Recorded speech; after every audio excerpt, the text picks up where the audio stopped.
These Oreo balls are so delicious. The banana with the chocolate Oreo biscuits are a great combination. They complement one another perfectly, and as you eat them, you taste every ingredient. The only problem you have with these Oreo balls is how quickly they are gone. Hi everyone, I'm Naomi. Welcome to my Filipino cooking channel.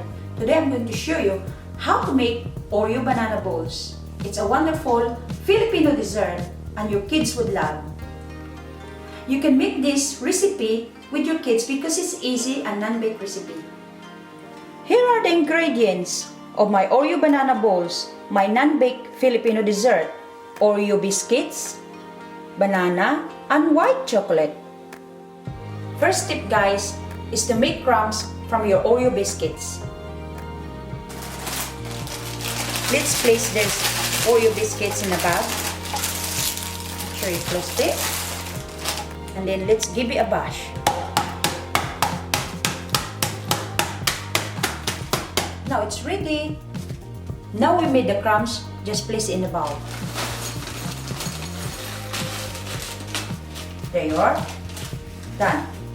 Guys, this is how your crumbs should look. Not too big, not too fine. Now time to mash the banana.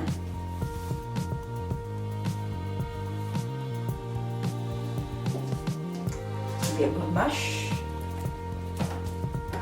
And if you don't have a masher at home guys, you can just use back of the fork.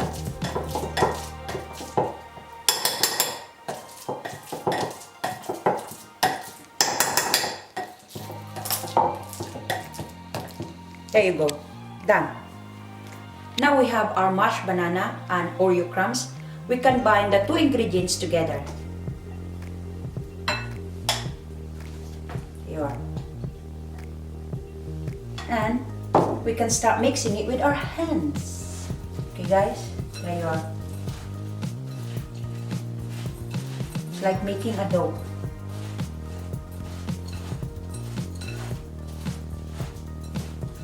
Very easy Filipino dessert to make. Very easy Filipino dessert to make guys. You can make this with your children and have fun with it. Making a lovely Filipino banana Oreo dessert. Now the mixture is firm guys. We can now start making the balls. Small ball like that guys. Okay. There you are. Lovely. Once you make the ball, place it in a baking paper. There you are. And then repeat the process.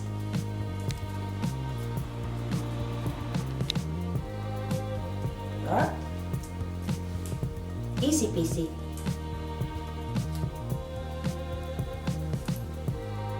Now time to melt some chocolate. Just break it up and place it in a bowl, okay guys? And have fun with it. Guys, into a pan of hot water, we are melting the chocolate. Now the fun bits guys, let's dip the Oreo balls into a melted chocolate, okay guys? That's it. And then pick it up with a spoon.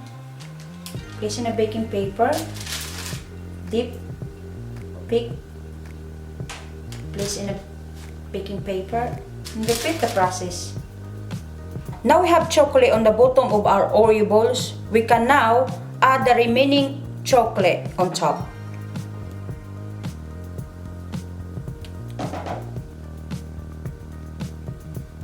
Okay, guys, that's it. And just play around with the spoon and cover that chocolate. Here we go guys, my Oreo banana balls covered with chocolate. Let's put it in the fridge. After 30 minutes in the fridge, the chocolate is now hard. My Oreo balls are now ready to serve and enjoy. Now let's taste it.